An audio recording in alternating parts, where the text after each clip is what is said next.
याद न तू करिहा, दूसरा के साथ में तू हमरा के भुला जइहा।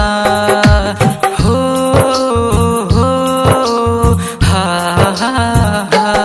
छोड़ के जाता रोता जा, फिर याद न तू आइहा, दूसरा के साथ में तू हमरा के भुला जइहा। खैले रहलू कसम वादा हो, खैले रहलू कसम वादा, कवना गुरूर में खुश रहिहा ए जान, दूसरा के सूर में खुश रहिहा ए जान, दूसरा के सूर में।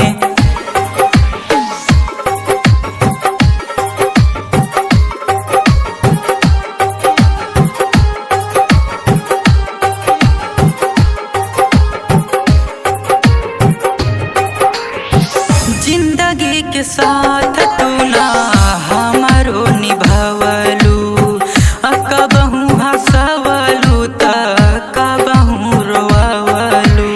प्यार किया तो बदनाम हो गए, चर्चे हमारे सरेआम हो गए। उस जालिम ने उस वक्त दिल तोड़ा मेरा, उस जालिम ने उस वक्त दिल तोड़ा मेरा, जब हम उसके प्यार के गुलाम हो गए। जिंदगी के साथ तू ना हमारो निभावलू, कबहू हंसवलू त कबहू रोवलू।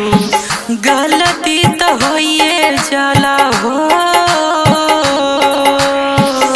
गलती तो होइए जाला, आदमी से भूल में खुश रहिहा ए जान, दूसरा के सूर में खुश रहिहा ए जान, दूसरा के सूर में।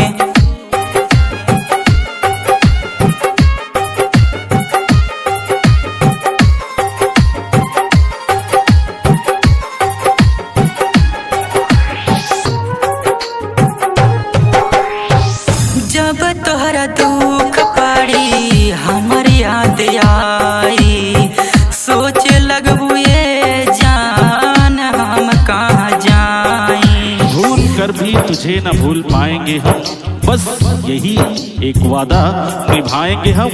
मिटा देंगे खुद को जहाँ से लेकिन, मिटा देंगे खुद को जहाँ से लेकिन, तेरा नाम अपने दिल से न मिटा पाएंगे। जब तोहरा दुख पड़ी हमर याद आई, सोचे लगबू ये जान हम कहाँ जाई। राम सिंह अंकितवा के हो, राम सिंह अंकितवा के फसवलू फितूर में खुश रहिहा ए जान, दूसरा के सूर में खुश रहिहा ए जान, दूसरा के सूर में। छोड़ के जाता रोता जा, फिर याद न तू आइहा, दूसरा के साथ में तू हमरा के भुला जइहा। खैले रहलू कसम वादा हो,